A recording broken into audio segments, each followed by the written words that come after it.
भीमबेटका एक घने जंगल के बीचों बीच स्थित है। भीमबेटका में कई सारी गुफाएं हैं।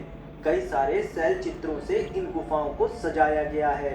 ये गुफाएं आदि मानव के समय की हैं और इन पर बने शैल चित्र या पेंटिंग्स भी आदि मानव द्वारा बनाए गए हैं, जो कि लगभग 30,000 साल पुराने हैं। इसी कारण इस स्थान को यूनेस्को ने विश्व धरोहर स्थल की सूची में शामिल किया है। काफी घने जंगल के बीच स्थित होने के कारण ये गुफाएं काफी संरक्षित हैं। भीमबेटका के कैंपस के अंदर आते ही हमें दो विशालकाय चट्टान दिखाई पड़ती हैं। बस यहीं से गुफाएं और पेंटिंग्स की शुरुआत होती है। हमें इस चट्टान की तलहटी में हाथी पर बैठा हुआ मनुष्य और हिरण की पेंटिंग्स दिखाई पड़ती है। अब हम चलते हैं चट्टान के अंदर बनी गुफा में, जो कि एक लंबी गुफा है। यहाँ पर आप गर्मी के मौसम में भी ठंडक का अनुभव कर सकते हैं। इस गुफा में आदि मानव द्वारा बनाए गए कई चित्र देखे जा सकते हैं।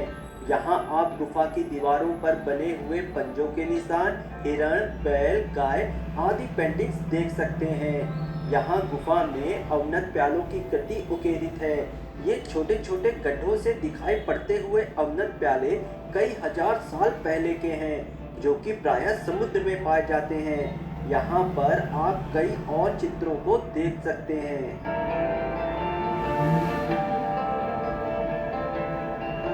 इसके बाद हम जंगल के अंदर बनी गुफाओं की तरफ जाते हैं। यहाँ हमें कई ऊंची चट्टानें और दिखाई पड़ती हैं। प्रकृति का यह मनमोहक दृश्य देखकर हम अचंभित थे। इसके बाद हमें जंतु शैलाश्रय, जिसे कि जू रॉक कहा जाता है, दिखाई पड़ता है। इस जू रॉक में सैकड़ों जानवरों को सफेद रंगों से बनाया गया है। जो आप स्क्रीन पर जानवर देख पा रहे हैं, इन्हें ही देखने दूर दूर से यहाँ लोग आते हैं। अभी तो ये शुरुआत है। ऐसी ही पेंटिंग्स कई गुफाओं में देखने मिलती है। भीमबेटका में लगभग 600 गुफाएं हैं, जिनमें आदि मानव रहा करते थे। इनमें से लगभग 275 गुफाओं में आदि मानव द्वारा बनाई गई पेंटिंग्स हैं। विश्व के अन्य प्राचीन स्थलों की तुलना में भीमबेटका के आदि मानव का विकास हजारों वर्ष पूर्व माना जाता है। इस कारण इस स्थान को मानव विकास का केंद्र भी कहा जाता है। गुफा नंबर 8 को एक महत्वपूर्ण गुफा माना जाता है, जो कि बीच जंगल में स्थित है। यहाँ तक पहुँचने के लिए कई सकरे रास्तों से होकर जाना होता है। यहाँ एक पहाड़ के ऊपर बनी गुफा है, जहाँ शिकार खेलते हुए आदि मानवों को चित्रित किया गया है। ये पेंटिंग्स यहाँ की सबसे खूबसूरत पेंटिंग्स में एक है। इसके बाद आपको कई और बड़ी और गहरी गुफाएं दिखाई देंगी। कहा जाता है कि महाभारत के महान योद्धा भीम ने यहाँ कुछ समय व्यतीत किया था। इसी कारण इस स्थान को इन्हीं के नाम पर भीमबेटका कहा जाने लगा।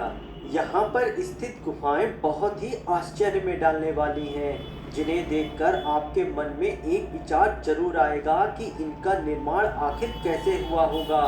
आप यहाँ बड़ी बड़ी चट्टानों और उनमें बनी गुफाओं को देखकर खुश हो जाएंगे और आपको यहाँ प्रकृति द्वारा निर्मित कुछ नई चीजें देखने का सौभाग्य भी प्राप्त होगा।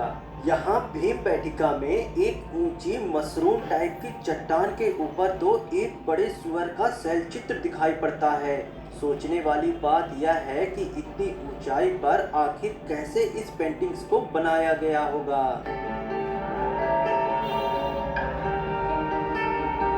आप इस जगह जितनी गुफाओं में जाएंगे, उतनी ही अलग अलग शैल चित्र पेंटिंग्स दिखाई देंगी। कहीं कहीं जानवर तो कहीं कहीं पक्षियों के शैल चित्र आपको दिखाई पड़ते हैं।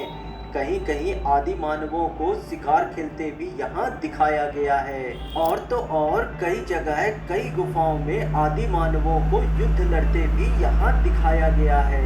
एक गुफा में तो बाघ के पैरों के निशान, घोड़ा, हाथी बहुत ही साफ साफ चित्रित किए गए हैं। इन चित्रों को प्रायः लाल, पीले और सफेद रंगों से बनाया गया है।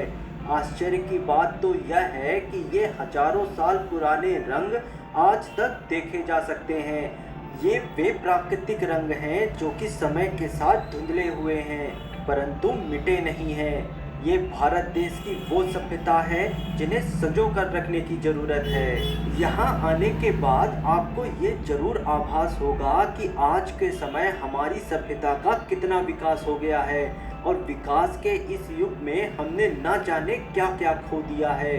कला, संगीत, प्रकृति से रिश्ता और मनुष्यता, यह सोच